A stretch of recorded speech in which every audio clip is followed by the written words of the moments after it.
तो संजय स्टार्ट कर लें। हाँ, मेरा ख्याल है कि आप बताना शुरू करेंगे सर, तब तक फिर उसको आगे चालू करते हैं। आना जो आना है। हाँ, जो ज्वाइन करते जाते हैं वो ठीक है। You want to present something like? नहीं नहीं, I will just speak. Speak. If you have doubts, you also intervene in between. Smaller group is better that way. अच्छा, तो मैंने I have prepared a lot of notes, but I'll just tell you what is the thing. Okay, now I must thank Dr. Sanjay for actually taking this initiative to see how best as an organization IOA can work towards making orthopedics as a separate specialty in the MBBS program. Now, I will start with a little caveat because I have been sort of involved with the initiative and the development of the UG curriculum as a whole, all subjects together, right from the year 2009. Now, the general thinking in the MCI is totally changed. That's why this present government is also taking up the initiative to claim about the CBME curriculum. So, if you remember UG regulations of the MCI, they all are revised at varying periods of time. The first time some regulation actually came into being was in 1981, when many of us, like me, had already passed our MBBS out. And after 1981, there was a lull. Activities were happening, but in 1997, the medical regulations actually was publicized. And that, I don't know how many of you have had the chance to look at these documents. See, a lot of people are making comments on the WhatsApp group and telling so many things. But I think unless you go through the details of what is available, I think it is unfair to make our own comments on all these things. That's what I sent in my message also, that people should be reading through what is presently available. So, 1997, one of the real factors, if you read through that regulation, it provides for many of the things that actually have been implemented since 2019. But people had not actually read through this, what was available in 1997. It was lying in the lock and key of the dean's offices in many medical colleges. So this is the problem of implementation of the curriculum. So to cut the thing short, in 2009, there was a real need felt that our MBBS graduates are not getting sufficient skill training. Most of our training is in the form of knowledge acquisition, not even knowledge application. And so this was one of the observations that was happening. And that's why so many litigations, so many problems, everything was arising. So the MCI at that time, in its wisdom, actually felt that a UG curriculum committee needs to be formed.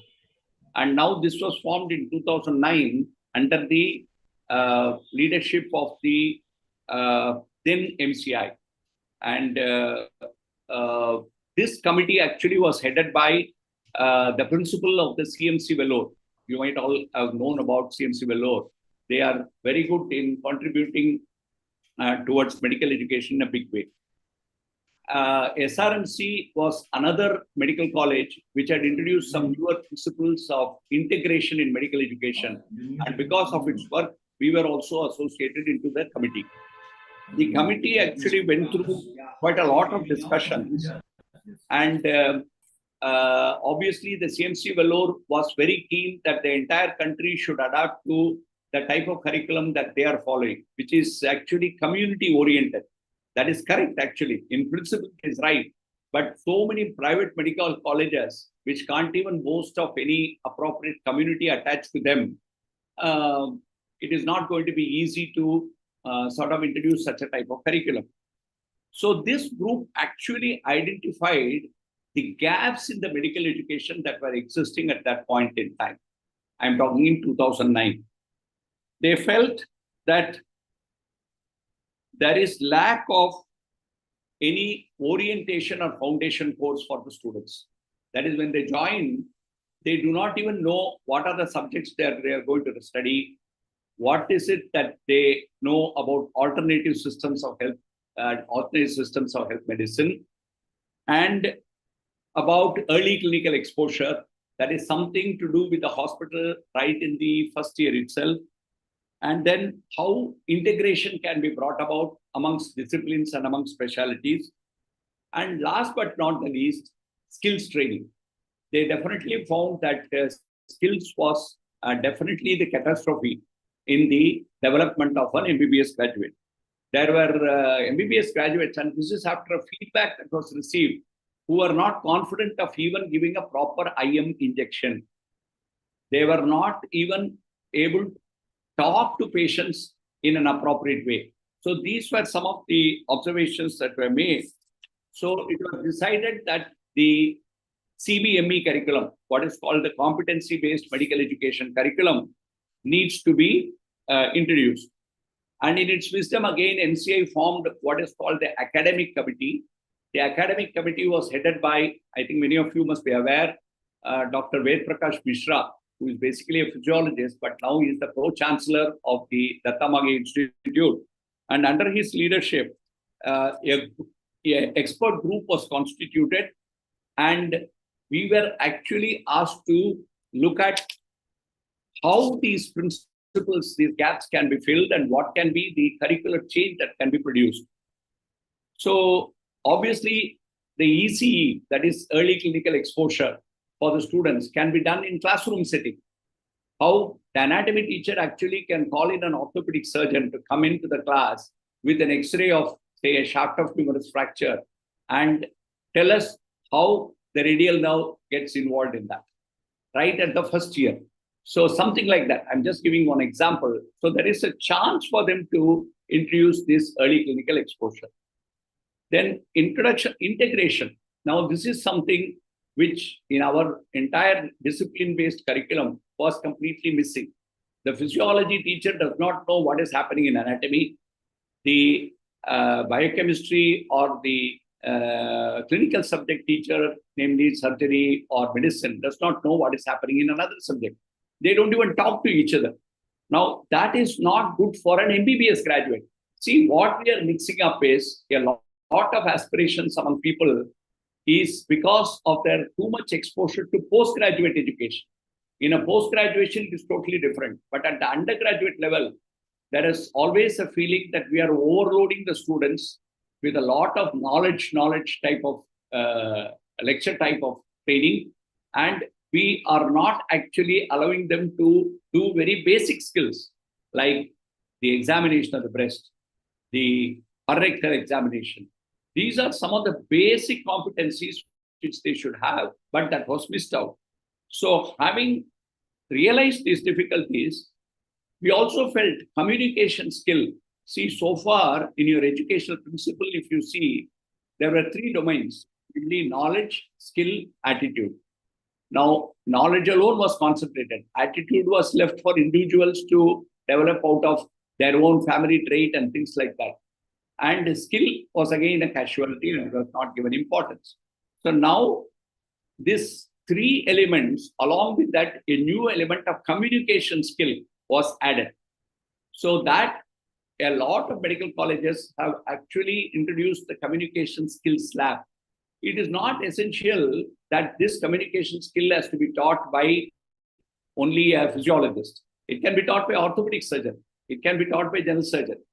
Somehow this so-called discipline-based orientation to the entire curriculum has probably caused this entire damage to our medical education in the MBBS. Now, this was observed, and in its wisdom, the NCI actually constituted that no curricular reform can actually happen without an appropriate faculty development. Without a faculty development. See, now a lot of us are now considering how orthopedics can become as a separate subject and things like that. But unless you know the basic principles under which certain things have been developed, it is very difficult. Actually, to tell you very honestly, I was one of the persons in the initial stage who went and argued that when pediatrics can be given a separate subject status, why orthopedics has not been given? See, I have had my discussions about many things, but it is not the getting the separate status itself that is important. But within that status, what is it that is expected that you should give the students? Develop the competencies as they have been mentioned in the 3-volume document that has already been produced. And I would like each one of you to actually go through that. And today I'm going to talk about some of the competencies which have been developed. And this is a work in progress. It is not that it is written in gold or it is written in stone. Now, we have to actually practice what is given there. And the formative assessment is the hallmark. That is the fulcrum. If the formative assessment or the internal assessment is not being cared for, I think none of these things will work. That is one of the principles of competency-based medical education. So I was wanting to actually tell to this group that this word competency is poorly understood by a lot of teachers. Now, competency is basically a ability to do something. Now, just having an ability to do something does not mean that he can do. Now, we are actually going to the next stage of actually from competency to outcome-based. And in outcome-based, we actually have to make the student do it. And only when he has done. And when you say they have to do it, you can't bring the whole medical curriculum, everything to be done. So it is going to be a slightly skill-based, and that can happen only by faculties defining certifiable skills. Now, that certifiable skills, a lot of institutions have already developed based on the competencies that have been given, and many people have not developed. So unless we develop the certifiable skills, we really cannot be testing whether the students can do it or not do it. And you can't ask for the heaven.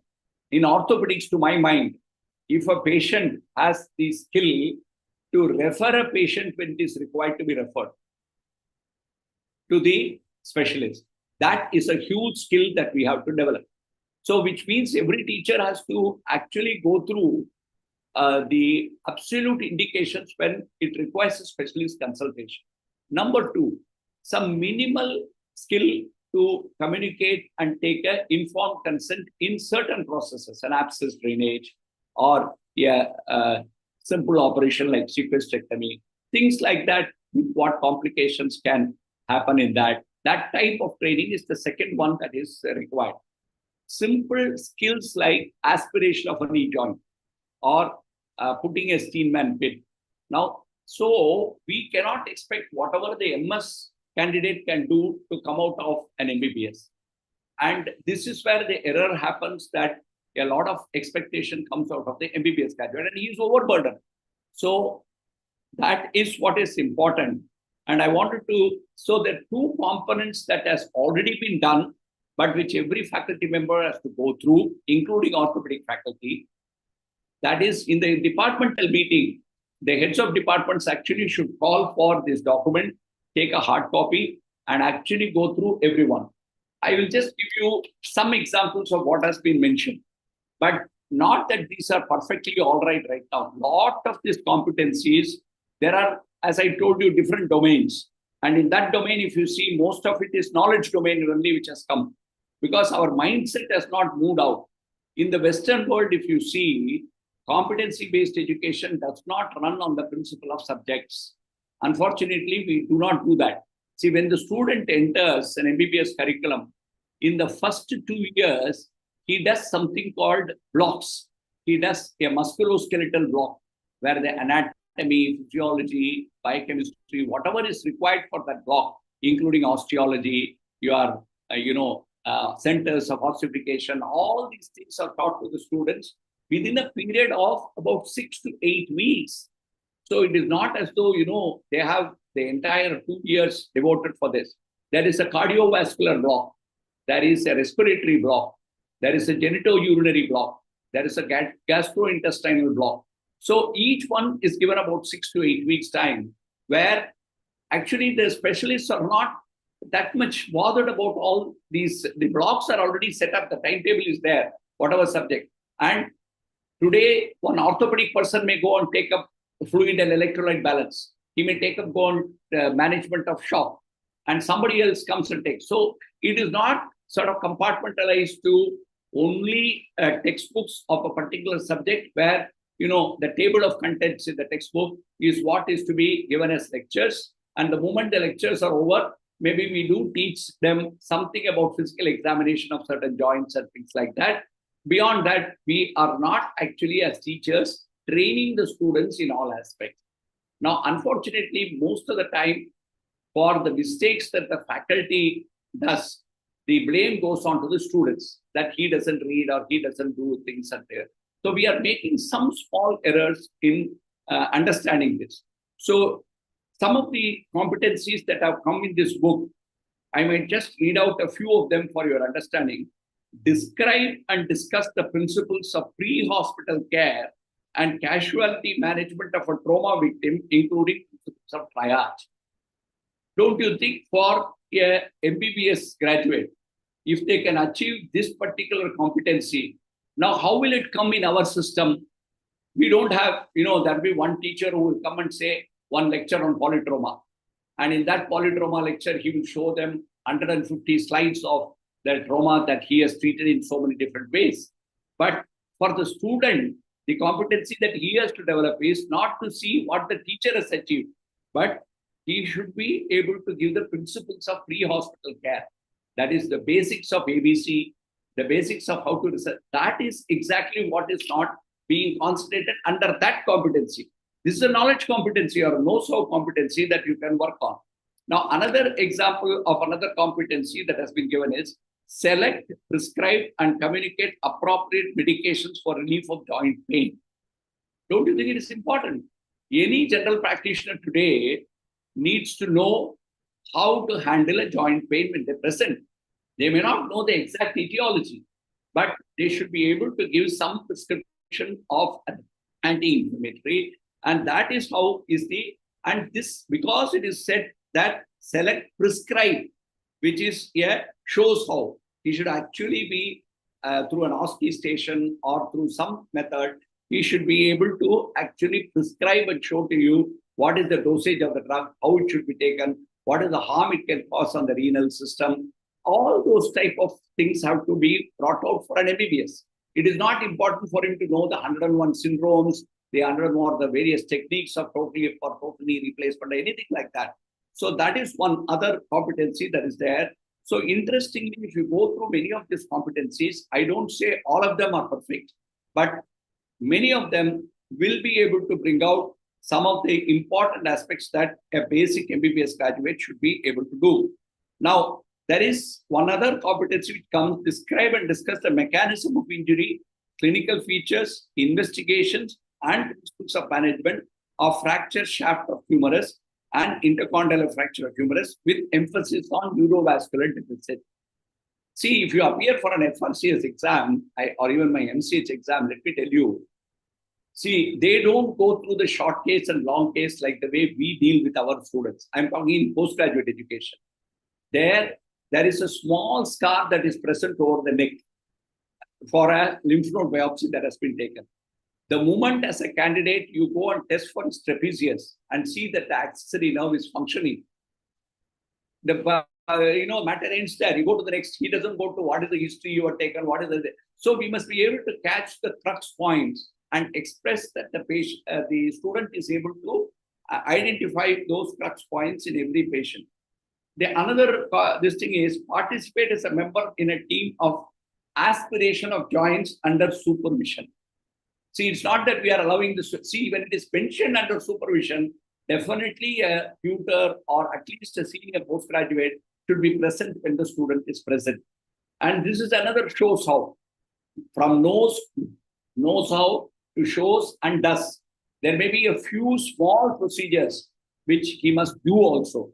So depending on that, I think this document is so very crystal clear that one can plan and interpret the investigation to diagnose complications of fractures like malunion, non-union, infection, compartmental syndrome, all the complications of fractures. Plan and interpret. That means what is the X-ray to be asked?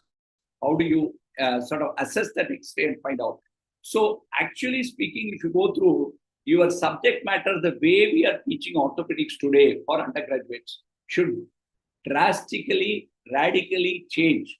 And we should be basing most of our educational time. See, actually 100 hours are given for didactic lectures in orthopedics. Do you think it is really needed for an MBBS graduate to go through 100 lectures? First of all, what happens is he knows that there is no exam. Because there is no exam, he doesn't come for those classes. But if you make it interesting for the students through some sort of going through the competencies and making them to actually achieve this. Now, one other procedural skill. Participate in a team for procedures in patients and demonstrating the ability to perform on mannequins, not even in real patients, because many colleges may suffer from not having enough patients. On mannequins, simulated patients, the following: above elbow plaster, below knee plaster, above knee plaster, application of Thomas splint, splinting for long bone fractures. Now you have to also understand that the practice is changing. Thomas splint has already gone into the museum many places.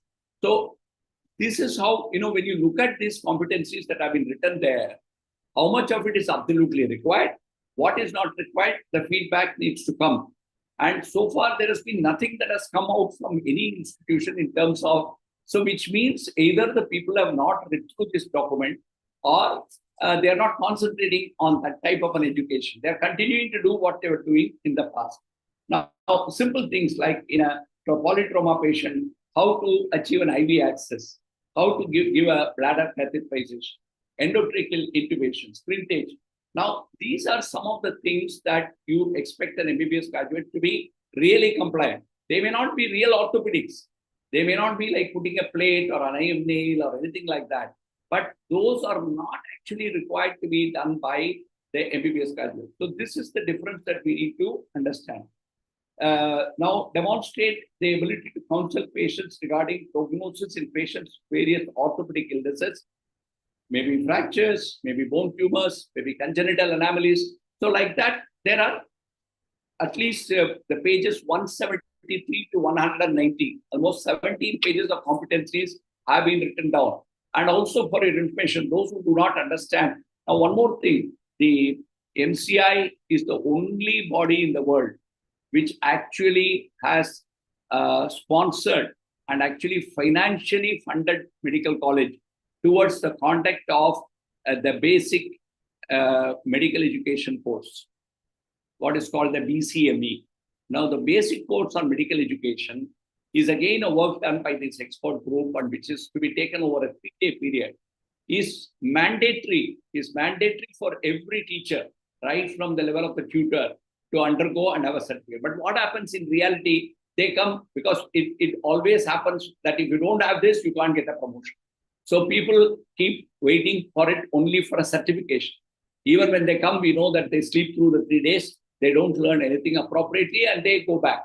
So that is not the purpose. The BCME was actually introduced for people to understand these basic principles. I was talking about integration.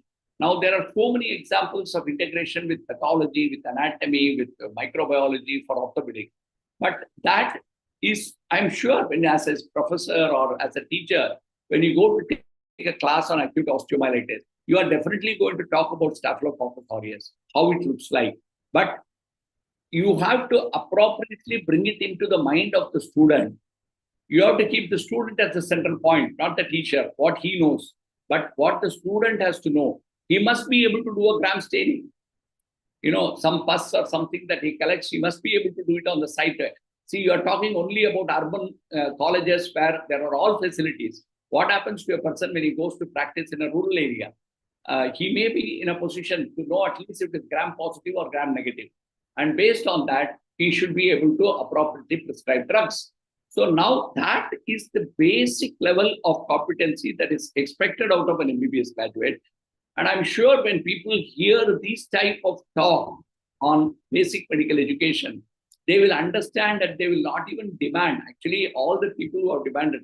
See, there was this very big discussion that happened in the MCI about getting separate subject status to not only orthopedics, about anesthesia, about dermatology, about psychiatry.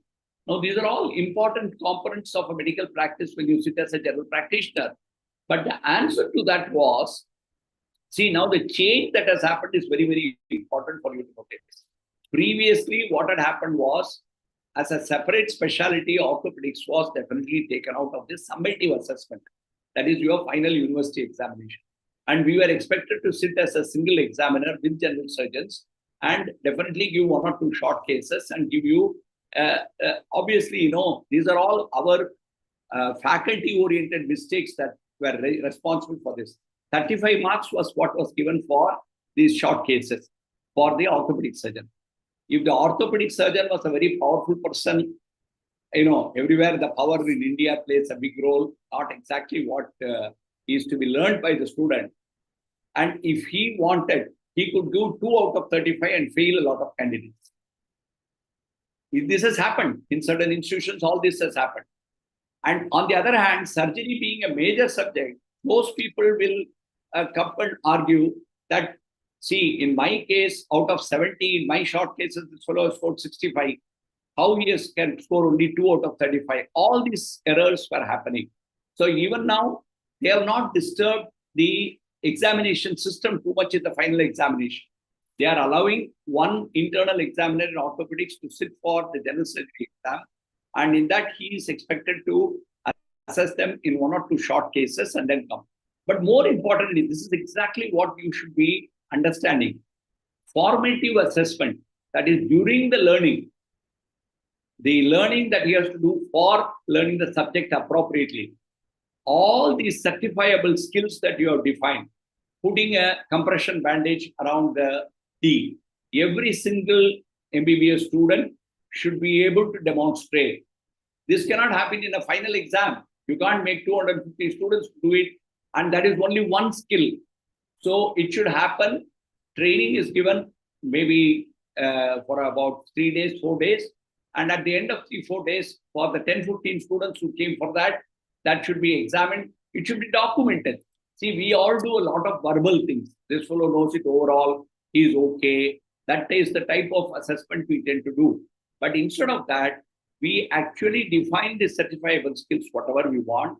Aspiration of joint need not be on a patient. It can be on a mannequin. It can be on a model.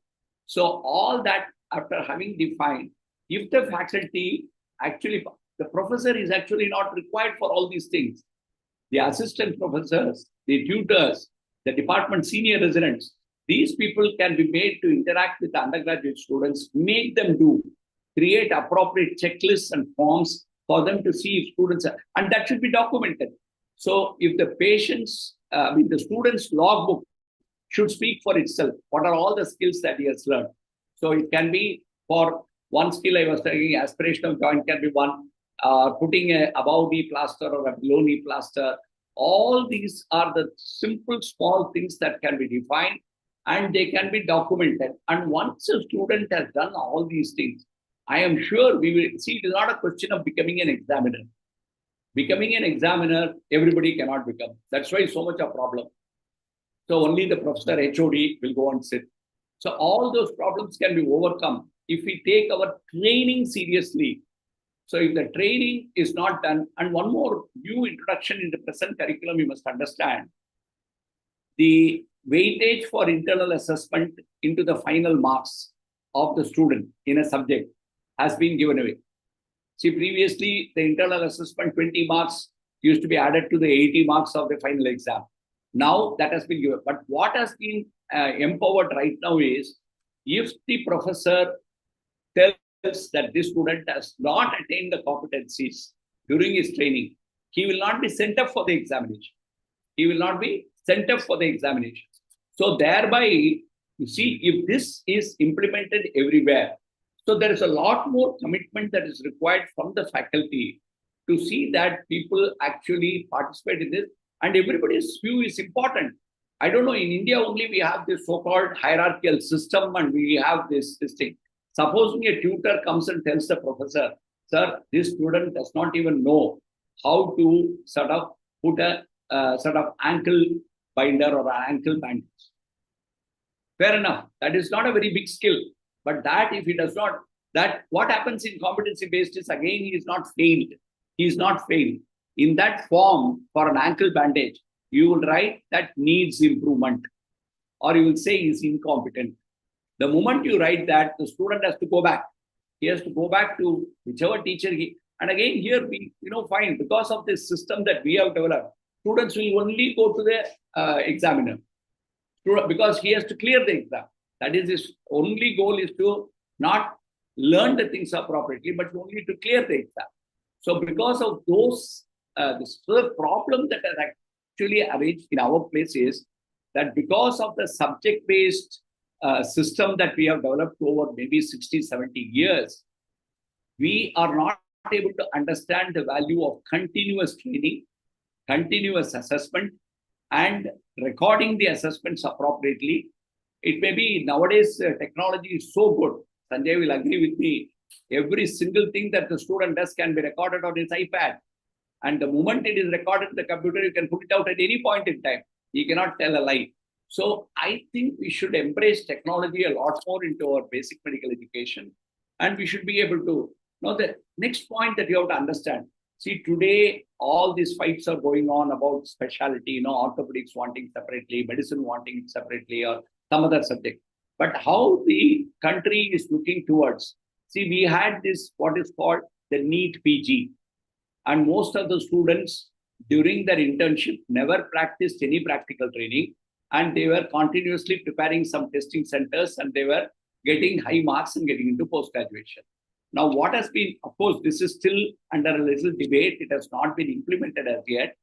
What probably in 2025, at least this will come through, because I know this government, once it has decided on certain things, it will not leave.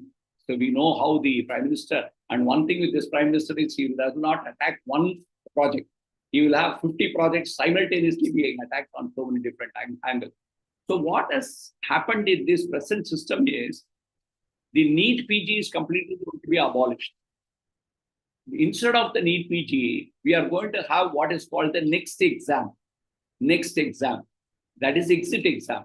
Now, this exit exam is going to be whatever the student performs in the next exam is going to be taken as a prerequisite for his PG admission. Now, what happens in the next exam? See, the theory papers in final year are going to happen in the final year itself, as it is happening right now. But the practical exam for the undergraduate is going to happen after internship, after he has gained a lot of skills during internship. So that is going to be, ideally, the MCA wanted it to be an OSCE-based exam. There is about 20 stations of these appropriately done, is what the MCA wanted. But again, our problem, I'll tell you honestly, see, I'm bringing all these things to your notice because unfortunately, orthopedics had not been introduced as a separate subject. But had it been introduced, but the view of the MCI is actually to get rid of this subject silo completely and get into a different mode of education for the students. So what happens is the practical exam, because obviously we'll have to put it up on the public website, and there will be lots of comments. There will be a lot of problems. We are talking about orthopedics. What happens when there is no medicine practical exam or surgery practical exams? You can understand what will be the status of the various teachers. So they all objected. So what they said, let us not disturb the practical examination as it is happening right now, but it will be held after the internship. That is one. And so internship, if somebody fails there, he still has to clear the practical exam before you can go and actually practice the MBBS. So in the next scheme of things, what happens is they have divided, it is a MCQ paper, a problem-based MCQ paper of 300 marks, in which 120 has been given for medicine and allied. It does not say only medicine. Medicine will be probably 60 questions. There'll be 20 questions of psychiatry, 20 questions of dermatology, 20 questions, something like that. And surgery and allied, another 120 questions. In that, orthopedics will have 20, 30 questions. And similarly, you will have third variety of other specialties, and this other specialties is not necessarily medicine oriented. It will even have some other systems of medicine and other things that are being asked. So out of this 300, the performance of the student, it's an integrated approach. See, we have been doing an integrated curriculum in Ramachandra Medical College almost since 2006. And it is for you to, actually, I used to wonder, see, we are teaching the students in the so-called organ system blocks and things like that, what I was mentioning before, how these people are going to adapt to the regular exams which are being conducted, like the paper in surgery, the paper in medicine, how. And you'll be amazed to find that our brain can really adapt to anything. And the students are performing extraordinarily well. This is one of the reasons that in spite of being a private medical college, our college probably takes up the topmost rank of students in our college. And they do very well in their practice. So I think somewhere down the line, we are not understood what is undergraduate medical education, what is postgraduate medical education.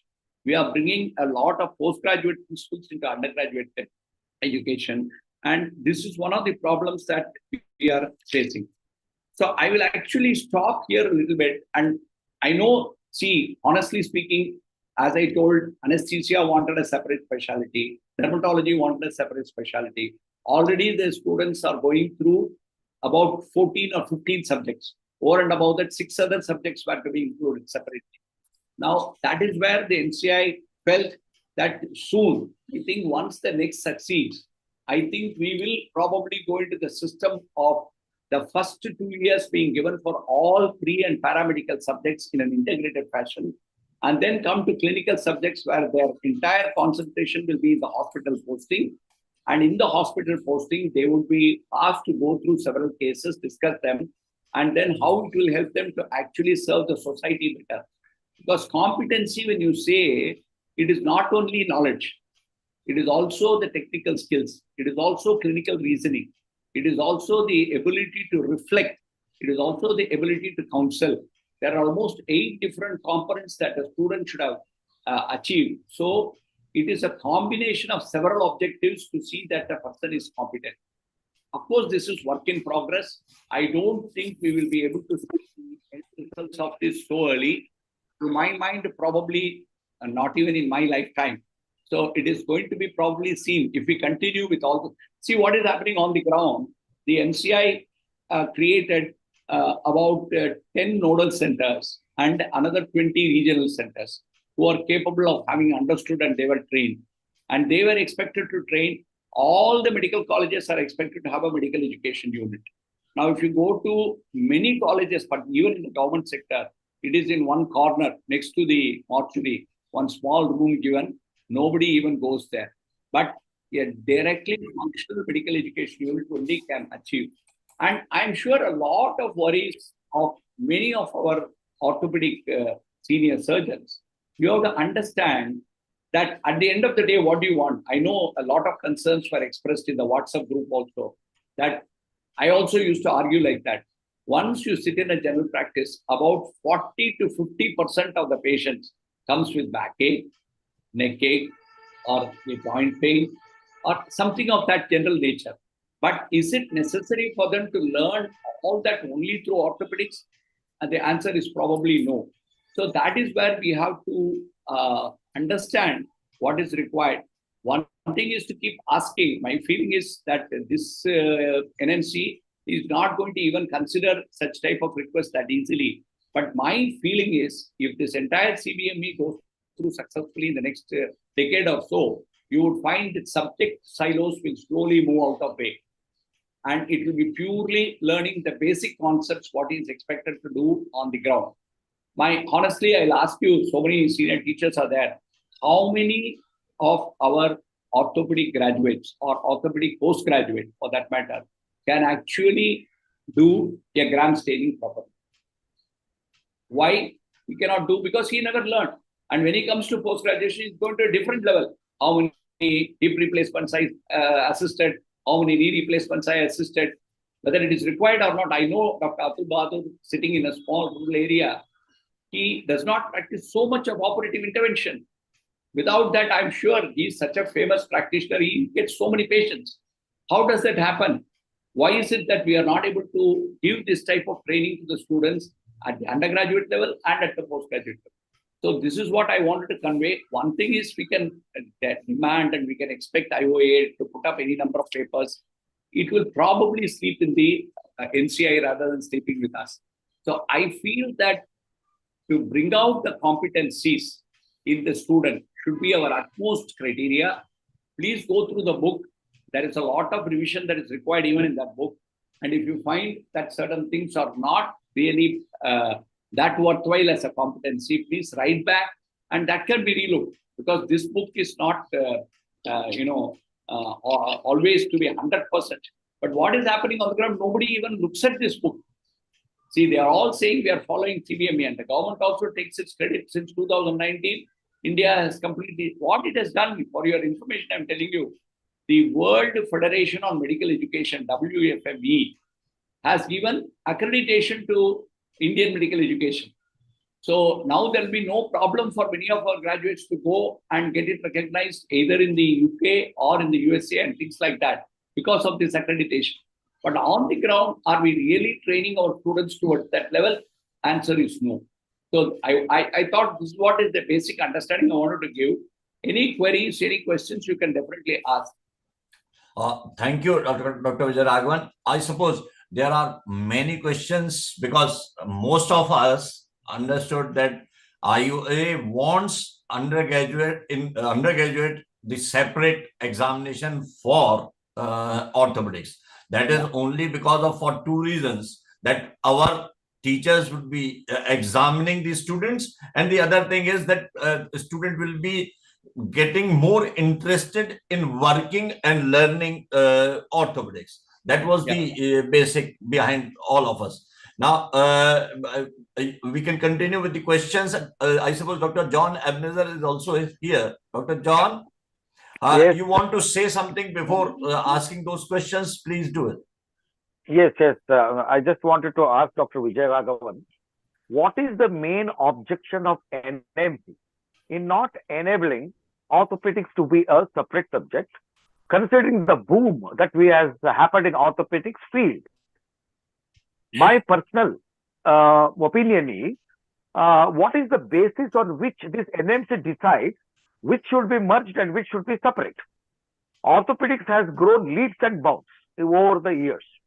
And it is very astonishing for me that how this fact can be overlooked by NMC. The road traffic accidents, you can see, is a huge number. The geriatric orthopedic problems are huge number. The pediatric orthopedic problems are huge number. Osteoporosis is such a big challenge. Fragility fractures are a big challenge. The major chunk of the patients, what we are seeing nowadays in OPDs, are all orthopedic related. Now, when a MBBS graduate comes out of the training, and some people join as duty doctors in hospitals, some people start their practice, and some people read for post-graduation and take up seats. Not all about 16 lakhs or I don't know how many lakhs of students take the post-graduation test. Very few get the post-graduation seats. What happened to the bulk of the people? Bulk of the people either work as practitioners, general practitioners, or they are in as duty doctors. They will be doing. Now, in a duty doctor situation, in the casualty, they come across various road traffic accidents, and they are definitely required to give the first aid, to put the slab, and to do the whatever is required to immobilize the patient or whatever. And if that undergraduate is not even part of the orthopedic curriculum, how do you expect him to treat these emergency patients in the wards? This is as far as the duty doctors are concerned. And then when it comes to the practitioners, GPs, general practitioners, bulk of their cases in the OPD are all common orthopedic problems like lower backache, frozen shoulder, knee arthritis, all that. And without a proper orthopedic knowledge or training, how are they going to handle it? Just prescribe painkillers, just give some cartilage drugs and be done with it? Is that possible? Is it possible? They definitely require some training to treat orthopedic related conditions. And osteoporosis. They say osteoporosis treatment, now the curriculum has to start from undergraduates because they should know what is osteoporosis all about. Osteoarthritis of the knees. And then you take any amount of geriatric orthopedic problems. A general practitioner should know how to handle these cases, and they cannot do so if they are not trained in the undergraduate curriculum. Now, how many of ophthalmology cases we treat? Ophthalmology is a separate exam. It is a super specialty subject. None of the, as an MBBS graduate myself, not a single case I have treated. No patient will get treated with a general practitioner regarding ophthalmology. And why there is a separate subject for it? What about ENT? How many cases of ENT a general practitioner teaches? And why there is a separate exam for ENT? What was the criteria employed for them? Whereas orthopedic conditions, maximum general practitioners treat these cases, and definitely they need to be trained, and we cannot train them unless there is a specific curriculum, and the examiners have to be orthopedic surgeons. There is no two words about it. I don't accept a general surgeon becoming a orthopedic examiner. I am simply astounded as to how NMC is overlooking all this and doing this stepmotherly attitude towards this orthopedics. And now the government says all doctors should go to villages. They should practice in villages. And once a doctor goes to village, he comes across in a host of orthopedic cases. How is he going to handle? The patient's grandmother, grandfather, everybody has knee pain, back pain, and just prescribing painkillers and asking them to go to an orthopedic surgeon. Is that that what the fellow is going to do? No, he should be able to treat proper drugs, physiotherapy. What are the physiotherapies? What are the back exercises he should do? What are the do's and don'ts? Unless he does that, how he is going to do is justice for the patients in the remote areas. And even in the urban areas, remote areas, orthopedics has grown leaps and bounds. And when ophthalmology, ENT is part of orthopedics, also has to be a part of separate exams. Otherwise, our medical graduates are underprepared, undertrained, underinformed, and they will not be able to handle a host of orthopedic cases, right from first aid cases, right from accident cases to geriatric cases, pediatric cases, and even osteoporotic related cases. I appeal to Dr. Vijay Raghavan to put the facts and figures correctly and apprise them that what is your criteria for making the subject separate, and let us know that criteria. What is that criteria? The criteria is what? Then what is the criteria that was employed for ophthalmology? What is the criteria employed for ENT? Let us see whether we fall short of that criteria. If we are falling short of that criteria, let us rectify it. And let us not allow this to go on. It is high time that orthopedics is made a separate subject, separate exam in MBBS. There is absolutely no doubt, and we have now even removed diploma in orthopedics. Now it is straight away MS orthopedics. So there is no diploma also now. So we have no middle level orthopedic surgeons.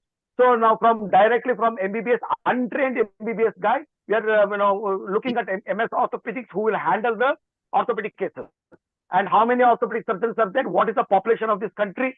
So much of population, 1.4 billion people, and how many orthopedic surgeons are there? That means when the government is trying to train allopathic, the Ayurvedic doctor, Ayush doctor, then why not we train our own doctor to handle a chunk of orthopedic cases that is going to come? How many of medicine cases, apart from medicine cases, diabetes, hypertension, asthma and all, surgical cases are hardly any MBBS guys will handle. No ophthalmology, no psychiatry, no ENT, skin and disease, we may write some ointments and other things. But orthopedics is going to be a different ball game. And definitely the number of OPDs are more. And right from the remote area to the urban area, to the casualties in major hospitals, it is going to be the junior doctors who are going to handle the orthopedic cases. This is my appeal. Dr. Vijay Raghavan, will you reply first? Yeah. I completely agree with many of your concerns. And, thank you, sir. And I know you also used to be in a very major institution in Bangalore and you have come out. See, yes, the thing that we need to see, that's why I said have you gone through the competency document that has been created by the NCI since 2018-19? Please go through that. Please go through the orthopedic section there, pages 173 to 190. Now, most of the concerns that you have. Now, the only difference where, see, I also argued so many things like the way you did on to make it a separate subject. Now, these competencies, once you make a list, and there are, if you go through it, maybe it's totally about 40 or 50, not more than that. Now, that 40 to 50 addresses almost every single component that you are talking. Unfortunately, we are all only worried about the final exam, that we are not being able to examine the students. The surgeons are overpowering. That type of approach is there in most of the institutions. But if you see that formatively, you concentrate as a department to see that every competency is sort of trained. You don't even look at, the subjects like TB hip, TB knee, nothing like that. You say if he's not able to diagnose an infection in a bone, infection in a joint, that is the broad training that we are talking about, and we have brought it out. But it's not as though it is written in stone and it cannot be changed. But that document should be our baseline. You go through that, and if you find that is not enough, please suggest changes there. Now, the thing is that for every certifiable skill, you have to make a small checklist and see that the student is signed off in terms of his ability to perform. I think probably you joined a little late. Things like aspiration of a knee joint. See, that is something which every MBBS graduate should at least have done it on a mannequin, not really on a patient, at least on a mannequin. Now, that is what has been mentioned. Now, for a batch of 250 students, it's practically impossible for one teacher to go through 250 students like that. So what should happen is, during the orthopedic posting, 10 students or 15 students which are posted, or even to every unit, whatever number is posted. I think this is a collective team effort. Unfortunately, in our system, we are giving too much of this final examination under the control of the HOD of the department to take stock of all these things, and he doesn't have the time. He will not have the time to see if everybody has been trained or not. So I take your point, and I must assure you that shortly, within the next 3 or 4 years, you will find that ENT, Opthal and all will move out of the MBBS curriculum. Your points are very well taken. Instead of asking separate, what they are already telling is, see, we have given it as a surgery and allied, so they can come under that. So let ENT and Opthal also come under that, this thing. Broad principles can come. So I think this does not happen overnight, because see, when we were arguing, they were wanting to reduce the number of subjects, and you can't at that time go and tell them you add one more subject. So they have refused for anesthesia, they have refused for orthopedics, they have refused for dermatology, they have refused for psychiatry. The psychiatry professor, who All India Institute person, argued much more effectively than what all you have said. But unfortunately, we felt that we cannot go be subject oriented at the MBBS level. Broad outline of what they should know should definitely be there. You are absolutely right. Splinting of fractures, doing a above knee slab or a below knee slab, all these things must be trained. Unfortunately, as you rightly said, the total number of students who get into MBBS is about 1 lakh out of nearly 16 lakhs who appear for it. Out of this 1 lakh, only 25,000 postgraduate seats are there. So 1 in 4 only can do postgraduation. And so they also don't get the subject of their choice and things like that. So I have a feeling your points are well taken, but I think the correction should be in the form of giving formative assessment a lot more importance as a whole department. It is not as though one person is in charge and anything like that. The whole department should be with the MBBS. Sir, so many things you're asking. I've also gone to so many colleges, so many centers. Honestly, no professor grade person takes even undergraduate lectures of MBBS. It is all pushed on to MBBS. I mean, assistant professor. Yes. That is the many times the name will be there of the professor, but on the day, either he will be busy in meeting or he'll be this way, that way, and he is asking the junior most senior resident to go and take that class. See, this is while I agree with a lot of your points, we must look at, the fingers that are pointing towards the faculty mistakes that is happening on the ground. So if they do that properly, I think training will automatically happen over a period of time. I know it may not happen immediately, but it will happen over. And that has been realized. That has been realized. As you rightly said, all the factors of orthopedics that an MBBS graduate should know has been brought. But it is not as though it is perfect, because I'll tell you, in the committee, it was me, Dr. S.C. Goel from UP, and Dr. Raj Bahadur from Chandigarh. These were the three people who were allotted to go through this. And we have tried to make a comprehensive one. But there is always scope to improve upon it and make a change. And other important thing is, even when the competency is given, we have to get rid of certain things. We are very poor at the MBBS level to get rid of many things and the most important things they will not do what they are expected to do. So more or less, Dr. Vijay Raghavan says. Dr. Sanjay, Yeah. 1 minute. I want to ask Go Dr. Vijay Raghavan. Now, what is the logic behind asking general it is tradition, sir. John, it is tradition. It is tradition. Nothing else. Yeah, all our forefathers, ancestors, grandfathers studied the usual 15 subjects, so all of us are studying. Now only they are looking at what is important, what is not important. So unfortunately, we are asking for a separate status at a time when they are pruning it down. So I have a feeling that in the next 3-4 years, you will find a lot of redundancy will happen and a lot of things will be moved out of the MBBS curriculum. So my question was different, sir. My question was, how can a general surgeon be an examiner for orthopedic related subjects? There is a small error I want to tell. Unfortunately, a lot of people have, it is depending on the general surgery department's power that they are doing all this nonsense. What the MCI has very clearly said is, general surgeons will be the main coordinator, conveners of the 4 examiners will be there from general surgery. The 5th examiner in surgery has to be an orthopedic person. Now, what is happening, because it has got only 35 marks as the value out of 200. See, what is happening is, no senior professor really wants to go and test the students there. They push the junior most guy to go and sit there. That fellow sits with 1 or 2 short cases, and then he just does a mockery of the whole exam. And at the end of it, if the surgeons have passed him, he also passes out of 35. See, there is no coordinated effort. That is 35 marks for a subject of orthopedics nature is not a small number. But in many places, because of this, the general surgeons may even say, okay, sir, that 35 marks we ourselves will give. That may be happening. But in reality, one examiner, but it's not an external examiner. It's an internal examiner. It's an internal examiner from the same college who has to sit through. And these days, it's not easy to be a UG examiner. You will agree. 250 students means 10 to 12 days you have to sit as examiner. Which practicing orthopedic surgeon is to move out of practice for, and you have to sit through the whole day, because, two short cases for every candidate is not easy. Even there, these things will change. Just wait, because a lot of OSCEs are being introduced. So they may even say 5 OSCE stations for ortho. Something like that will come out. Sir, but this change is in the act.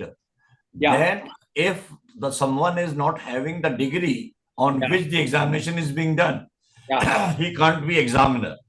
So because the MBBS is giving general surgery exam, that is why the general surgeon will be the examiner. But as per you, most probably this process will change, and the process of getting the competencies beforehand, or more or less a practical training sort of thing would be take over. So that is a different altogether ball game, but it may take some time, I suppose.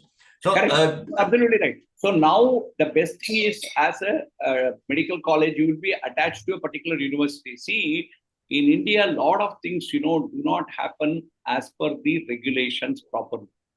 So the university, you can even write to the vice chancellor of the university where the medical college functions and say that we know that orthopedics is part of general surgery.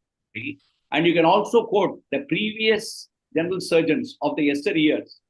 In the past, if you remember, John will remember people like S.S. Yadav, where many surgeons are the orthopedic surgeons. They are general surgeons who actually became orthopedics with some 1 year professional training and things like that. Then the scenario changed to such an extent that the general surgery postgraduates don't even care for the 3 months of orthopedic posting. They don't learn anything. So today's professors of general surgery do not know any orthopedics. That I agree. So on that ground only, they said, you may not have the upper hand because they have 165 marks. You have got 35 marks. So obviously, but if you do your job sincerely and say, for me, these students have got only 2 out of 35. This is what I can give. And it is for them. They will still pass him. But you have brought down the merit of that student. No. I mean, in case, I'm not saying, see, actually, at the end of the day, I'm very, very student-centric. You know, once I and Dr. Mailwanan sat together in one examination, I'm just giving this thing. Now, Mailwanan is a very strict examiner, particularly for undergraduates. Now, both of us, for Ramachandra students, for every candidate, he was giving 2, 3, like that out of 35. I knew a lot of students will fail. And I know being a private college, there will be a lot of questions asked. Then I just told him, sir, you have done something, fine. Ask the student, like our old system. I don't believe in that system, but you ask him what is the history he has taken, what is the clinical examination he has done, what is the working diagnosis he has come. Now ask these questions, 5 or 6 standard questions you ask. And if he has done some work in every area, you cannot give a 0. You cannot give a 0. So once we applied that principle for every student, not a single MBBS student got less than 10 out of 35. So you understand, we are having so-called this holistic approach.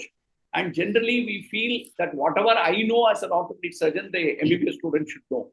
That is something which is too much to ask of an MBBS student. So that is where we have to be a little practical about this. I just gave that example that once you sort of compartmentalize like an OSCE station and make the students to attend all these things, then you will find that it is also student-centric and they will come out. I also will give you that other example. I have gone through MBBS examination several times. Nowadays, I don't sit. But there was a case of osteomyelitis. And every student was coming in because there is a expert assistant who is telling him, bone thickening bol do yaar, sinus bol do yaar, ye bol do yaar. All those things are told outside. And these fellows will just vomit whatever was told there. So that external examiner just told, please change that osteomyelitis to a synovitis of the ankle. We had another case. And all the students were still coming out with the findings of osteomyelitis. So you understand, both sides are the coin. But that is why it has happened is because of the sort of non-integrity of the skilled assistants. They have not given importance. For them, you know, this cheap popularity of trying to give them some help is what has happened. So I think it's a big subject. We cannot, but I do agree that there is no harm as an IOA association to raise this subject to the new body, because now the NMC is completely changed. In fact, I am not even being called nowadays for many of the meetings and all. I'm also now retired as a vice chancellor. So, but there will be people who can take up the issues. We can even go and meet people and all. That's not a problem. Sir, there are few young also. Let them ask. Yeah, please. Ravi, you want to ask anything? Dr. Muddapu, you wanted to say something. Please go ahead. Hello. Hello, sir. Yeah, go ahead. Sir, everything has been explained very well. I can understand everything. But sir, how do we proceed with this? How do we go about?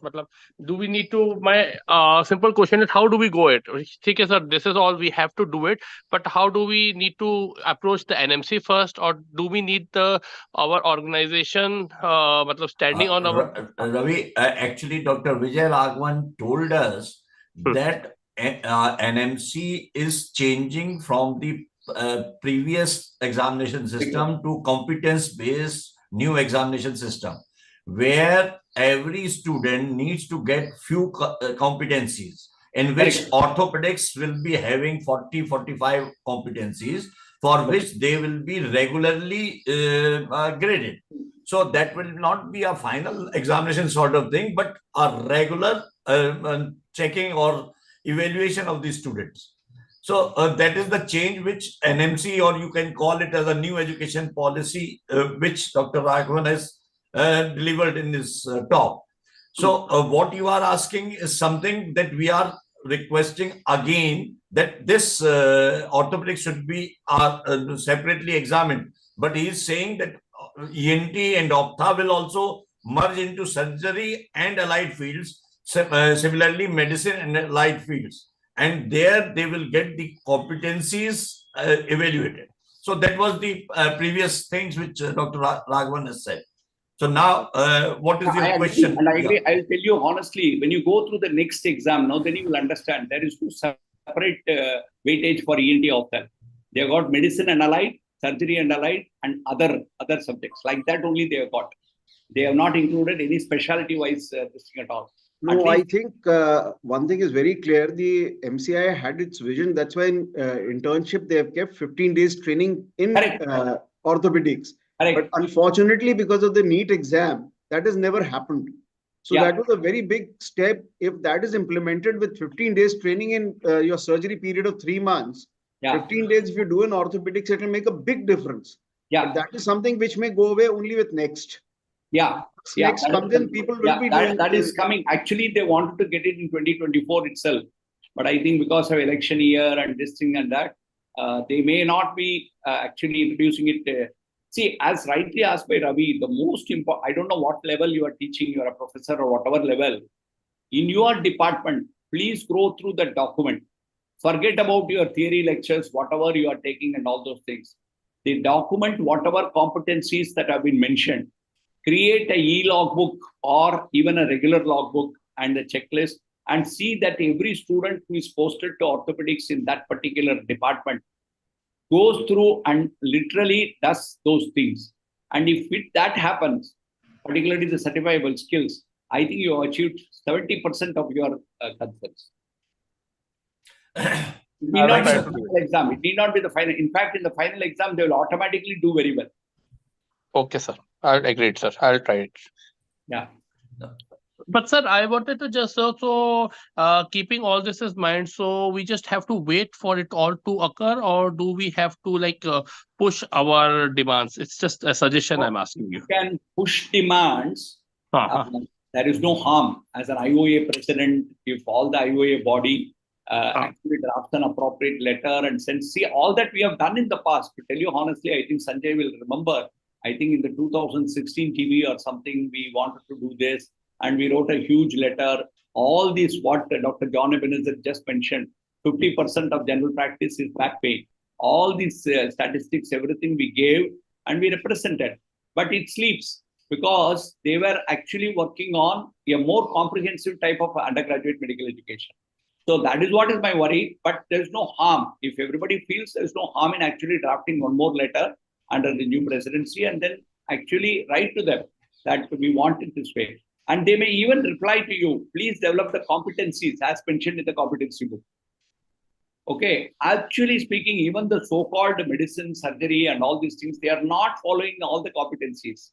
The problem is that book is like what I said in 1997, the regulations lying in the dean's room. Today, everything on technology, it's available in the MCA website, but nobody wants to read that and then achieve it. There may be errors there. I'm not saying it's a perfect document. But unless you go through and practice, how you will say that is right or wrong? Sir, one more last question to Dr. Vijay Raghavan. Yes. The recent surgery and allied branches, medicine and allied branches. Is what they are looking at. That's what you said, sir. Yes. Now, if you look at the growth, now surgery, I think orthopedics has outgrown surgery now. Right, sir. Forgive me my ignorance, sir. But I think it is not ignorant, sir. It is not ignorant, sir. That is why you are earning much more than a general surgeon. So then, where are the people practicing general surgery nowadays? Any orthopedic surgeon will be definitely earning much more than a general surgeon. And a lot of students don't stay with general surgery alone. They go for super specialty. So general surgery has almost become like MBBS. It has almost become like, you are right. But unfortunately, because see, these are traditional practices which have existed for years and years. So we cannot completely displace them. So what can happen is now at least insist that one internal examiner has to be part of general surgery exam. The marks has to be increased, sir. Marks has to go up. It should not be 35, minimum 60 marks. That is the criteria. So those type of things we can slowly put up that type of thing. And one more thing, sir, that is what I'm saying. Sir, if you are strong, sir, I will tell you honestly what happens is The MBBS is not taken seriously in our.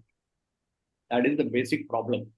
Well, leave alone orthopedics, many specialties, So what happens is if a student, now there is a clear rule. If you go through the rule, it says, if a student does not satisfy attendance or the internal assessment requirements for appearing, you can stop the student from appearing in the final exam.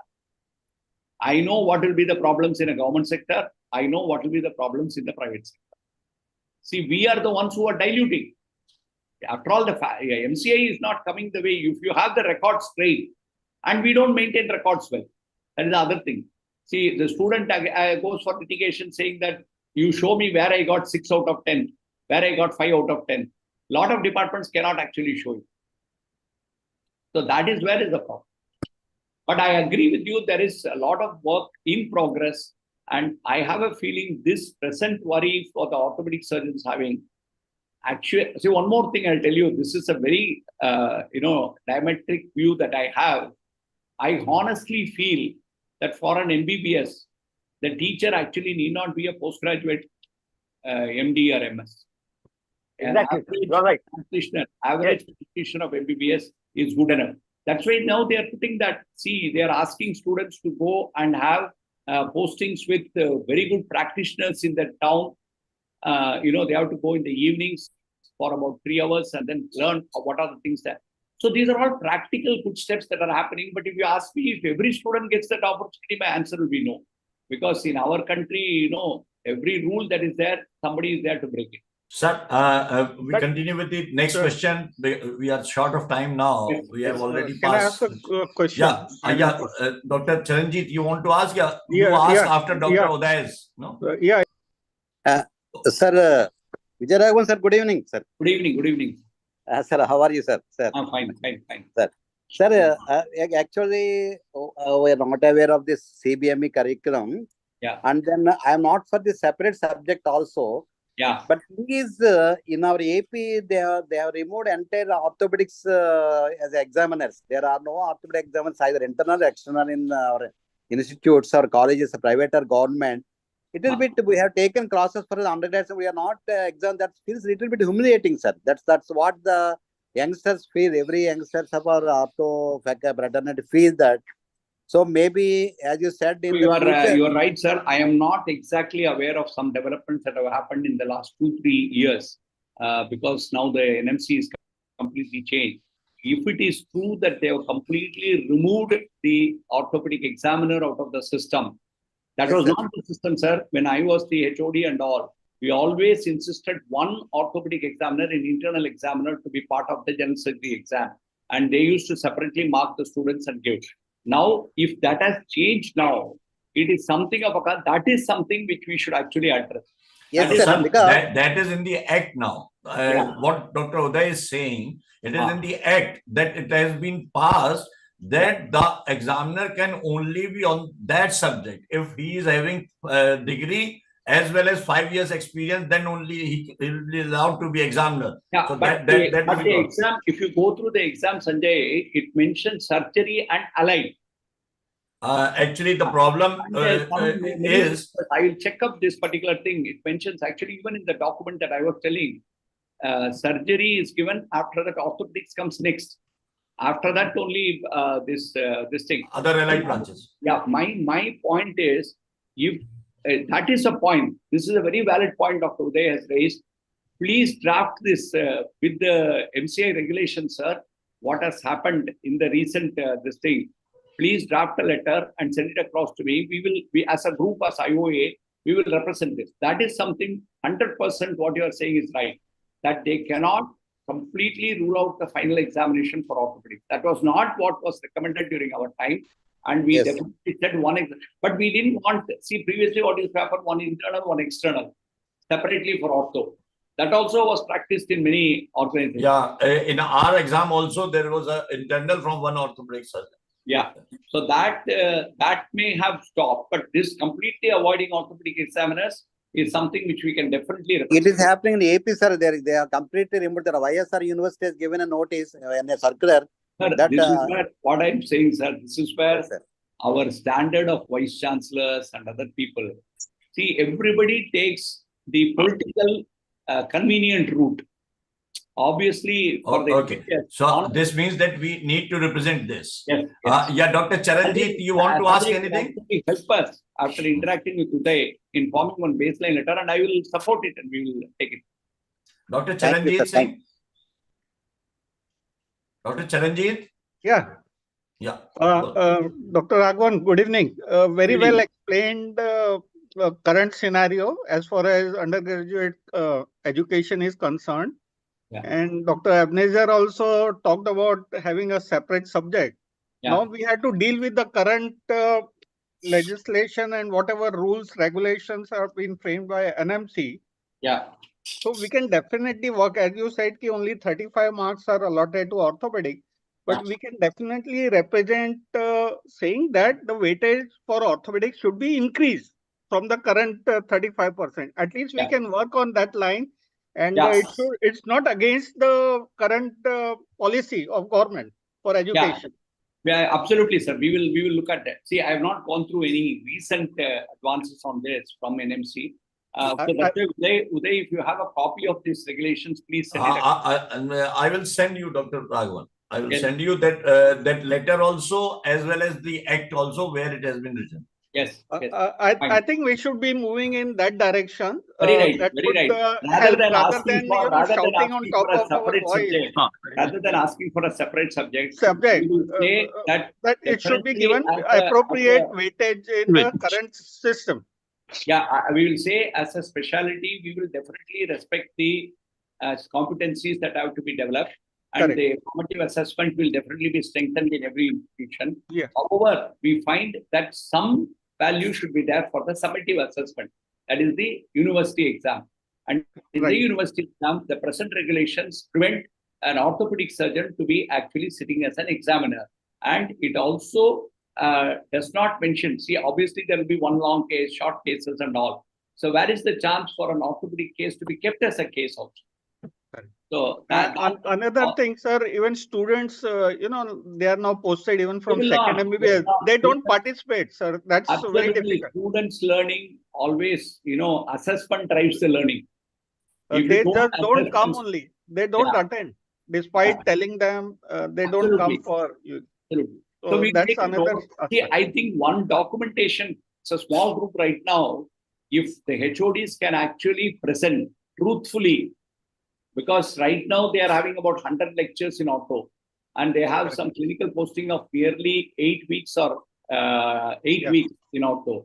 So what exactly is the attendance? True attendance of the students. That if data can be got even from 4 or 5 colleges, I think that can speak volumes. Because today, the MCI is sitting in Delhi, they know how many faculty members are actually true faculty members. Attending. So that type of, see, a lot of places also have the biometric attendance system and things like that. So I have a feeling if we have good data, we will draft it and we can. Thank you, sir. Now we have only 7 minutes to go. Where we will complete this at 6:30. So anybody else wants to ask any question? Sir, just wanted to say the same thing is also started happening in UP also. They are not keeping us as an internal examiner. Neither the institute is allowing us. So it would be great if we get that weightage of numbers, and rather than asking for the separate subject, as well as we can make it mandatory for an orthopedic surgeon to at least be like one of the 5 or one of the 4 compulsory. So that is a major thing. Because of this, we are having so many people. Yeah, that is definitely that harassment is going on in the medical college. We are just kept out, and the reason even the students and the interns don't come because they know the orthopedic is not that important to clear that MBBS. So that is very Thank you, sir, for that. This is actually used to be. It's good that Sanjay, we had this thing. I must ask my own institution, because now I'm not going to Ramchandra any longer, whether there also they have stopped orthopedic person from. See, the one problem with our specialists, I know it's a long-standing problem. This whole thing happened almost 25, 30 years back, when that is the time when they were, MCA was, when the 1997 regulations, when they were happening, we should have fought for this at that time. Now they are going in a different direction now completely at this time, but this is the way to actually to ask for orthopedic cases to be kept in the exam, to be also allowing orthopedic exams. See, that's why when it turns into an OSCE type of exam, it will completely change the scenario. 20 stations for general surgery. They can easily say 4 stations for orthopedics. So, and it's for the examiner to develop, and it will be the examiner only who can assess that part. All right. Anyone else want to say something or talk about anything? So the problem which we come across is by the new act as well as new order in many universities, the orthopedic surgeon has been removed from taking the examination of MBBS. That is the major problem. The other thing which you have told is that NMC is moving from regular examination to competencies-based examination system. Right. So if it changes, then we need to have more competencies requirement that will be there.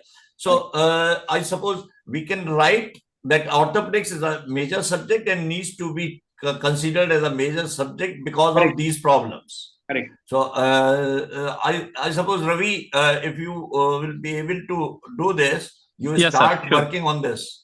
The letter writing. And one more thing, we have started on a very good note. We want these meetings to keep on happening so that it motivates us and help us overcome the circumstances, adverse circumstances which we are going to encounter. I love the blessings of you, Gurujans, over us, so that we will be guiding Sanjay. I suppose you have not seen that only 10 members has joined. While so we have circulated this this meeting to almost 15. There is no problem, Sanjay. What you can also do now is through the same group, one meeting with the HODs of various medical colleges. Okay. That there are about 620 medical colleges in India. Ravi, in which medical college are you there?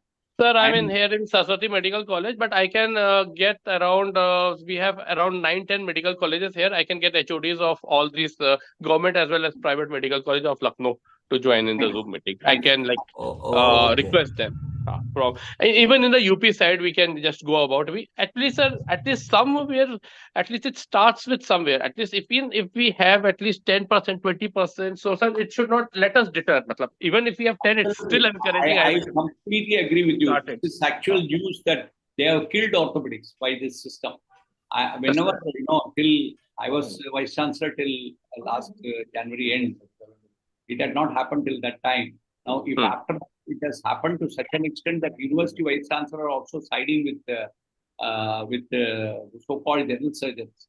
See, this thing should never have happened, because when we say traditional systems are being followed for so many things, why suddenly this tradition is locked out only for orthopedics? That is some problem. So sir, that is because of the act, where they have clearly mentioned this. Now that's then, Sanjay, what we should say is, that means they are even more, that means all the training that we give, that is all fine. Formative assessment should be strong, all those things are fine. But if they are going to keep an orthopedic case in the exam, short case, or even ask, see, it is there, the surgery questions, you have one section is on orthopedics, that is still there. So now that subject, how can the general surgeon correct that paper?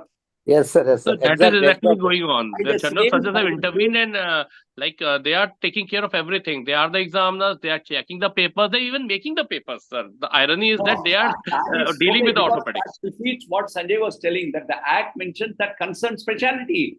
So the question, if it is orthopedic question, then that particular theory paper has to be corrected by orthopedic person. That is not happening, sir. The problem is that is not happening. See, you bring out, these are all actually news to me. That way, I have learned a lot today. So if that is the case, let us draft that also. Right now, first find out whether they have abolished that section on orthopedics.